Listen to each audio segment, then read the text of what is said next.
c'est Miro Fox Golf India Yankee Lima, bonjour, un PA28 avec 3 personnes à bord, on se dirige vers le... On est à l'air d'avitaillement, on se dirige vers le point d'attente 28 pour un local. Ouais, c'est ça, donc l'objectif... Alors là, c'est très important de faire la taxi check un jour comme aujourd'hui, parce que vu que l'objet du vol, c'est le vol sans visibilité, il faut être certain que tous tes instruments fonctionnent bien. Donc virage à droite, les caps ils augmentent sur le conservateur, sur la boussole, l'aiguille part bien à droite, la bille part bien du côté opposé, et l'horizon reste stable. Et dans l'autre sens. Et inversement. Voilà. Donc tu vois, ce truc-là, là, tu le cales sur le trait blanc. Ah, je savais même pas qu'on le calait. Ouais, bah regarde, vas-y, tu vois, tu peux le bouger. Ok. Tu le cales sur le trait blanc par rapport à ta vue à toi. Et après, lui en l'air, le gyroscope va faire le boulot, quoi. Ok? Ok. Donc, l'avantage de la météo d'aujourd'hui, c'est qu'elle se prête très bien à l'exercice du jour. C'est qu'on a une météo avec un plafond bas. Ouais. Et des petits grains. Donc, tu as tout ce qu'il faut pour qu'un pilote perde la visibilité. D'accord. Les stratus bas, c'est ce qu'il y a de plus dangereux dans l'aéronautique, parce qu'en fait, enfin les stratus, parce que par définition, c'est des nuages bas. Donc c'est des nuages que tu peux avoir, aller entre 1000 et 4000 pieds très facilement. Et si tu rentres dedans, bah, les statistiques de survie, elles sont plutôt faibles. Donc c'est... Et c'est pour ça que tu as cette leçon pour que, en cas de ça, tu puisses te débrouiller. Voilà, donc, pour le vol sans visibilité, c'est un exercice particulier du PPL. Il est pas censé être enseigné dans le LAPL, mais je trouve ça complètement idiot, parce que pour moi c'est il peut arriver la même chose. Exactement, en fait on s'en fiche, la météo se fiche de savoir quelle licence t'as. Donc pour moi c'est intéressant de le faire quoi qu'il se passe. Et après, ce qu'on te demande de faire, et on va le faire, c'est de faire un virage de 180 degrés sans perdre d'altitude. Et sans perdre le contrôle de la machine. Pourquoi? Parce que si tu es en vol et que tu rentres dans un nuage, bah, tu vas pas te dire chouette, tu continues. Tu fais demi-tour. Donc il faut que tu saches faire un 180 degrés. Auto 1. L'auto 1, c'est tourner de 15 degrés. C'est 15% de la vitesse propre. Donc à 102, tu tournes à 15 degrés. Ok. Donc le principe c'est que tu vas faire 3 degrés par seconde. Donc tu fais un 180 degrés en 1 minute. Et un 360 en 2 minutes. Et comment tu fais? Ben, c'est simple. Ton circuit visuel c'est l'horizon plus quelque chose. Sachant que l'horizon te donne déjà énormément d'informations. Il te dit est-ce que tu montes ou est-ce que tu descends. En fonction de la maquette qui elle est fixe par rapport à l'avion et c'est le gyroscope qui bouge derrière. Si tu vois la maquette dans le ciel, c'est que tu montes. Si tu vois la maquette dans la terre, c'est que tu descends. Donc il te donne est-ce que tu montes ou est-ce que tu descends et il te donne la valeur en degrés, l'assiette positive ou négative, et il te donne l'inclinaison. Est-ce que tu es en train de tourner à gauche ou à droite et de quelle valeur? Ça c'est au neutre, 10 degrés, 20 degrés, 30 degrés le gros marqueur blanc, 45 le petit point, 60, là c'est que tu es parti en virage engagé. Tu vois? Et donc, tu ajoutes dans ton circuit visuel, tu pars de l'horizon et tu reviens toujours à l'horizon. Donc par exemple, horizon altimètre, horizon. Et après, la méthode pour identifier le circuit visuel, c'est quels sont les paramètres que je veux maintenir, quels sont les paramètres que je veux capturer. Imagine que tu es en montée. Qu'est-ce que tu maintiens en montée? Une vitesse. Donc c'est horizon badin. Et si tu es sur une montée rectiligne, c'est pas en virage, tu dois maintenir le cap, il doit pas bouger. Donc c'est horizon vitesse, horizon cap, horizon vitesse, horizon cap. Maintenant en montée c'est bien d'avoir la bille au centre aussi. Donc c'est horizon vitesse, horizon cap, horizon symétrie. Maintenant qu'est-ce que tu veux capturer? Une altitude. Tu vas bien t'arrêter un moment ou un autre. Donc si tu veux t'arrêter à 2000 pieds, tu vas rajouter horizon alti. Et pour calculer ton altitude d'anticipation, horizon vario. C'est pour ça qu'ils te l'ont mis ici et qu'ils ont mis tout ça autour parce que c'est ça le plus important. C'est très logique. Voilà. Donc, quand tu vas devoir monter, mettons que tu veux t'arrêter à 1500 pieds, bah à 1000 pieds, tu regardes ton vario, ah oui, je monte à 400 pieds minute, donc 40 pieds avant, je rends la main. Ok. Et plus tu te rapproches du paramètre à capturer, plus il devient important par rapport aux autres. Ok. Maintenant, quels sont les paramètres que tu veux maintenir en virage? Imagine tu fais un virage à altitude constante. Tu veux maintenir ton altitude et ton degré de virage. Et voilà. La vitesse est moins importante. Donc c'est horizon aiguille, horizon alti, éventuellement horizon vario, parce que si ton vario est nul, ça veut aussi dire que tu n'es ni en montée ni en descente. Oui. Quel paramètre tu veux capturer? Le cap. Je te dis tiens, amène-moi au cap 280, et ben tu vas regarder ton cap. Et c'est là que le cap d'anticipation devient hyper important. Mais pas que ton cap, parce que si tu es à une altitude donnée, tu veux pas changer d'altitude. Exactement, mais imaginons qu'on soit au cap 90, le 090, et qu'on va y aller au cap 300. Au début, ça sert à rien de regarder le cap. Ok. Donc tu fais horizon, inclinaison, horizon alti, horizon vario, horizon, inclinaison, etc. Par contre, quand tu t'es rapproché du cap de sortie, tu vas regarder celui-là en premier. Et c'est aussi pour ça que tu utilises la pilule. Qu'est-ce que tu veux maintenir quand tu es en palier rectiligne? C'est-à-dire qu'on vole, on monte pas, on descend pas, on tourne pas à gauche, on tourne pas à droite. Tu veux maintenir un cap et une altitude. Donc c'est horizon, cap, horizon, alti. Ok. Éventuellement horizon vario. Oui. Ok. Et la difficulté, c'est les virages en montée ou les virages en descente. Parce que là, du coup, comme d'habitude, traitement de 0 des menaces, aujourd'hui c'est le plafond et la visibilité. Et puis c'est tout. Et puis après, tu peux faire ton briefing. Du coup, si j'ai une panne avant le décollage, je réduis et je préviens.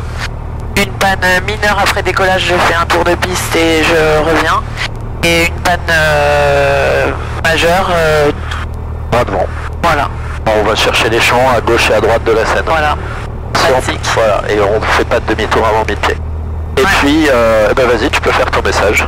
Et le départ, on part en local, donc on s'arrête à 1450 pieds, quoi.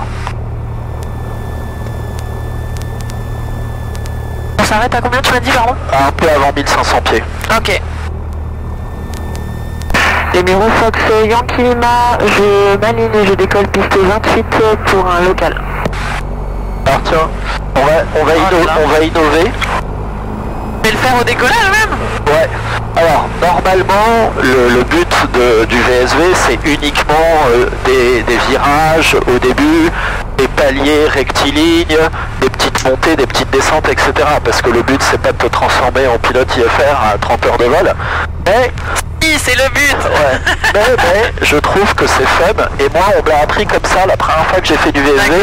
J'ai décollé en VSV.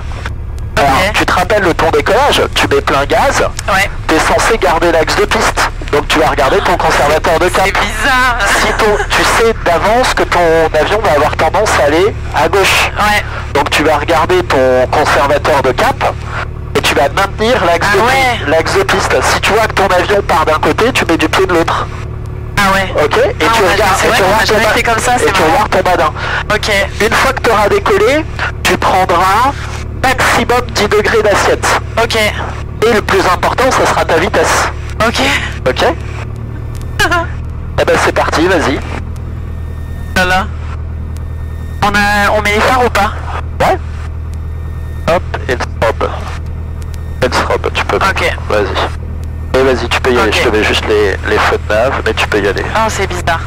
T'inquiète pas, ça va bien se passer. Voilà, donc là... puissance correcte, tu vérifies que ton badin est actif et regarde, mets un peu de pied à droite. Des pieds à droite. Voilà, un tout petit peu et tu regardes ton badin. Ok. Ok. Je soulage. Ok. Voilà, t'arrives à ta vitesse de rotation, fais ta rotation et là tu prends 10 degrés d'assiette. Regarde. Ah oui, j'ai pris beaucoup là. Voilà, et tu regardes ta vitesse. Et sois toute douce sur les commandes, voilà, tu ne tiens pas au volant en fait, tu le tiens, voilà, 10 degrés d'assiette et tu regardes. Et tu regardes bien tes ailes à plat. Ok, oui. Regarde ton horizon, tes ailes doivent rester à plat. Cadre pas trop. J'ai pas l'impression d'être à plat là, c'est bizarre. Ah bah c'est normal, c'est tout le problème. Est-ce qu'on arrive à... Est-ce que l'altitude est positive? Ouais. Ok, le vario, enfin l'altitude a monté, voilà, t'arrives à 400 pieds. Voilà. Ah, et là tu prends, allez, un peu moins de 10 degrés d'assiette, tu vois. Ouais, ok. Ah, et moi, mon job, c'est la sécurité extérieure.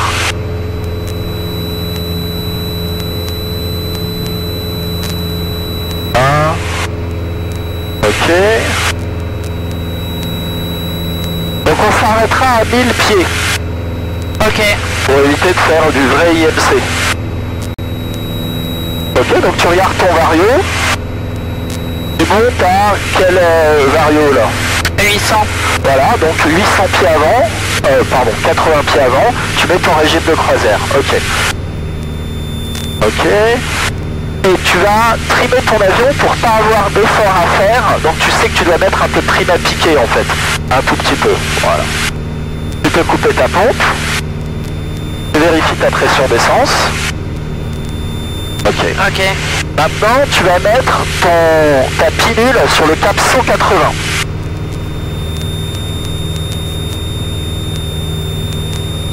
Là. Et tu vas aller au cap 180 par virage gauche. Mais du coup je peux pas regarder dehors. Non, ça c'est moi. Ok. Donc tu regardes ton horizon. Ok.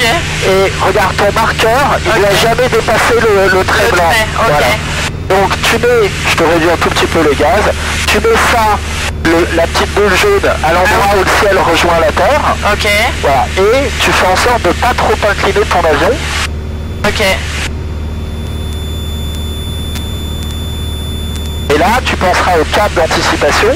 Voilà, tu tournes à 10 degrés, donc 3 degrés avant, tu remets tes ailes à plat. Voilà. On va mettre un chronomètre. On va faire un palier rectiligne. Donc l'objectif, on garde le cap, on garde l'alti. Ok, on est à 1100 pieds, ça me va. Ok. Ok, allez, top chrono. Je te laisse tranquille.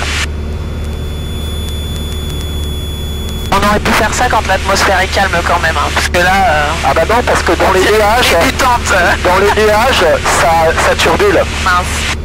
Hop. Donc c'est ce qui est vrai en VFR, l'est encore plus en VSV. Ouais. Moins tu touches l'avion, mieux il vole à condition qu'il soit bien trimé.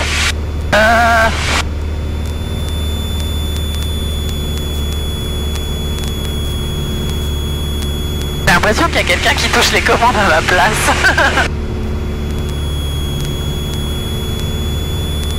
Donc en palier rectiligne, on veut monter. Pas du tout. Hein. Ah voilà, donc mais tu t'en es rendu compte, c'est ça l'essentiel. Donc ce que tu fais, tu regagnes ton altitude. Ok. Tu remets un tout petit peu de gaz et tu remontes.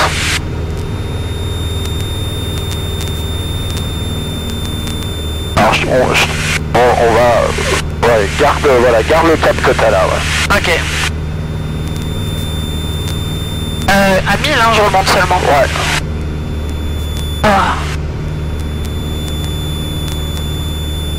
On peut pas aller ailleurs que sur la forêt, c'est pire.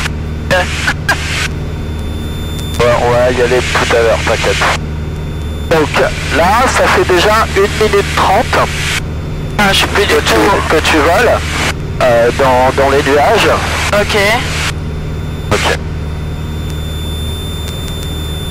Regarde ton horizon. Ouais. Voilà.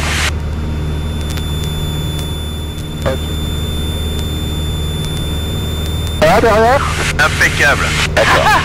Ouais, j'adore. Donc maintenant que C'est un peu violent là. maintenant que t'es à ton cap, c'est à toi de te concentrer sur ton horizon et de faire en sorte que la maquette jaune ne soit ni inclinée à gauche ni inclinée à droite. Que le petit point ne soit ni dans le ciel ni dans la terre. Ok. Voilà, c'est pas mal. Alors, on va faire Attends, j'arrête pas de monter là. on va faire un autre exercice, on va faire une descente. Ok. Regarde ton horizon, on était censé être à quel cap? Alors tiens, regarde le cap 240. On va descendre à 600 pieds. Donc, enlève 400 tours. Voilà. mais 2100. Ah, Et là, tu regardes. J'étais à 2004. Voilà, tu regardes ton horizon. Donc, tu mets la boule jaune légèrement dans le noir, tu vois, dans le marron, pardon, tu vois que c'est un peu fort en descente. Donc, tu remets un tout petit peu plus de gaz. Voilà. Et donc, tu mets le truc jaune dans le marron et tu te mets en descente et tu gardes ton cap. En ayant les ailes à plat, donc c'est horizon vario, horizon cap, horizon vario, horizon cap. Et on arrêtera à 600 pieds. Ok. La descente est un peu forte, on descend trop vite. Donc tu remets de la puissance.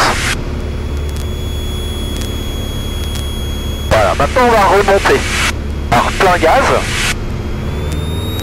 Les ailes à plat. Et on a dit en montée on maintient quoi?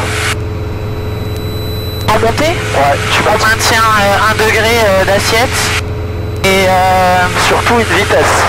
Au bureau, quand tu es au décollage, tu maintiens une vitesse. Oui. Donc là, tu vas maintenir 100 nœuds, ça me va très bien. Et le cap. Ok. Alors toi, on s'arrête à 1000? Elle s'arrêtera à 1000. Tous tes petits collègues, c'est exactement ça qu'ils font. D'accord. Voilà, eux, ils n'ont pas le temps de regarder dehors. Et regarde ça. En fait, c'est beaucoup plus facile de regarder les instruments que de regarder dehors. Ouais, mais du coup, c'est perturbant de ne pas avoir l'option de regarder dehors. Ok. Alors maintenant, on va faire un des exercices les plus difficiles. C'est un virage de 180 degrés. Donc, on va imaginer que là, tu es rentré dans un nuage. Ok. Il faut que tu sortes du nuage. Donc, la première chose que tu fais, tu mets ta pilule sur le cap que tu avais. Ok. Et tu détermines quel est le cap inverse. Ok. Vas-y. Ouais, je suis pas exactement... Et là, sur le cap inverse. Voilà. Et maintenant, tu tournes côté gauche en maintenant ton inclinaison. Ok. Donc, qu'est-ce qu'on veut maintenir en virage? Une inclinaison, donc c'est horizon et l'aiguille. Oui. Voilà. On veut maintenir une altitude, donc horizon alti, horizon vario. Ok. Et on veut maintenir une symétrie, c'est mieux d'avoir la bille au centre. Et on veut capturer un cap, et le cap on l'a matérialisé. Ok.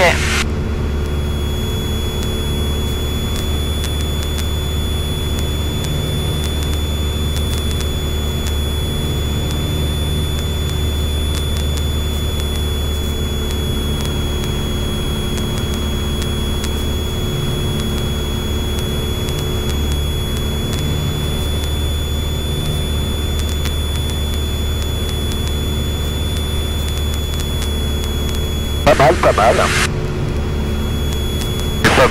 Elle est pas mauvaise la Charlotte. Elle est pas mauvaise. Maintenant, on va faire... Tu vas te mettre... Ah, je suis pile dessus. Tu vas te mettre au cap nord. Ok. Et pareil, t'es rentré dans un nuage. Ok. Donc, dès que tu te mets en virage, je vais mettre le chrono. Il faut que tu sortes du nuage, il faut que tu fasses un 180 degrés.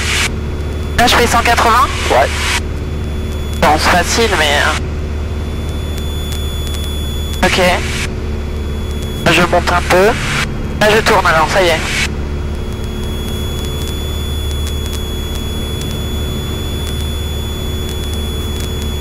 On est d'accord qu'il doit toujours être rectiligne?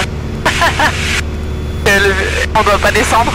Alors oui, l'altitude c'est un virage à altitude constante. Ah ouais, bah là... Rectiligne, c'est ce que tu utilises pour le cap, ouais. Mais effectivement, c'est un virage à altitude constante. Et à inclinaison constante.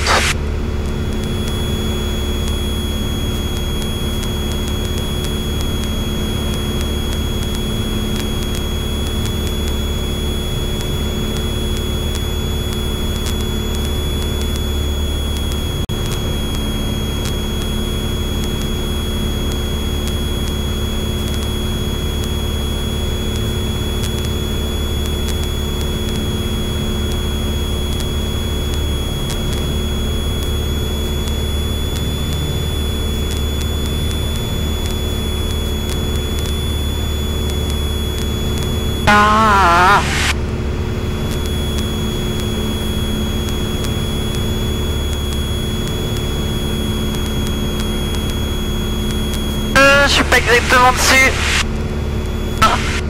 Voilà. Ah non. Alors regarde le temps que t'as mis. Ah bah... 1 minute 23. Un pilote automatique, il l'aurait fait en 1 minute. Pourquoi t'as mis 23 secondes de plus? Parce que t'avais 102. T'avais le droit d'incliner à 15 degrés. Ouais. Tu pouvais incliner un peu plus. C'est pas grave. L'objectif c'est de pas... Si t'avais fait moins qu'une minute, ça voudrait dire que t'es trop incliné. Et ça c'est dangereux. Ouais. Incliner moins, c'est juste que tu vas rester 20 secondes de plus dans les nuages. Mais c'est moins grave que de trop incliner. Ok? Ouais. Alors maintenant je te prends les commandes, j'ai les commandes. Ok. Ferme tes yeux. Je ferme les yeux? Ouais, tu fermes les yeux. Ah. Voilà. Ok. Ok. Tu vas essayer de me décrire ce que fait l'avion d'après toi. Donc est-ce que l'avion monte? Est-ce qu'il tourne? Est-ce qu'il descend? D'après toi il fait quoi? Là tu tournes à droite. Ok. Ouvre tes yeux. N'importe quoi. On tourne de l'autre entre côté. les deux. Non, pas du tout. Referme tes yeux. Ok. Ok. Qu'est-ce que l'avion fait? Ah, j'ai envie de dire que tu tournes à gauche, mais je suis sûr que tu tournes à droite. Ouvre tes yeux, regarde l'horizon. Ok. On est parfaitement à plat. Ok. L'avion tourne pas. Ok? Voilà. Et maintenant, on va faire le dernier exercice. On va simuler que tu es parti en virage engagé. Je vais t'aider à t'y mettre et tu vas sortir toute seule du virage engagé. Ok?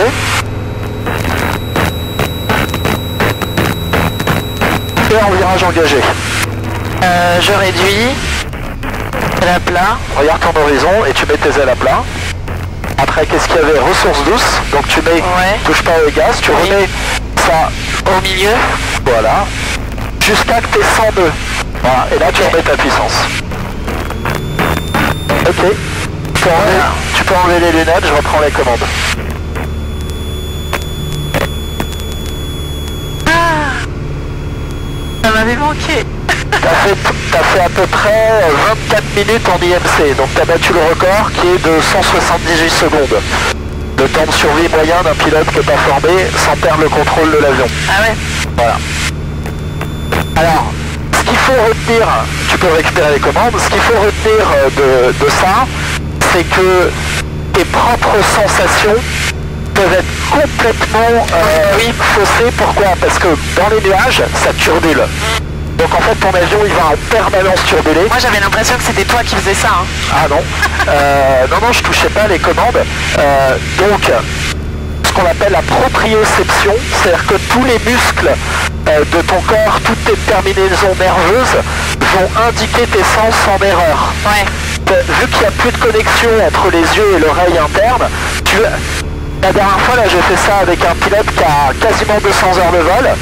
Il était persuadé qu'on était en virage, on était au pilote automatique, on était parfaitement à plat. Ah ouais? Ouais.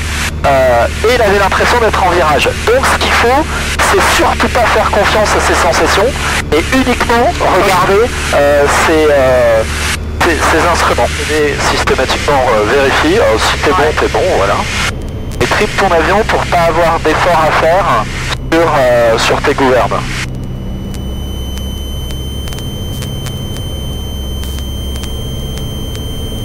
Donc, en finale, qu'est-ce que tu vas vouloir maintenir?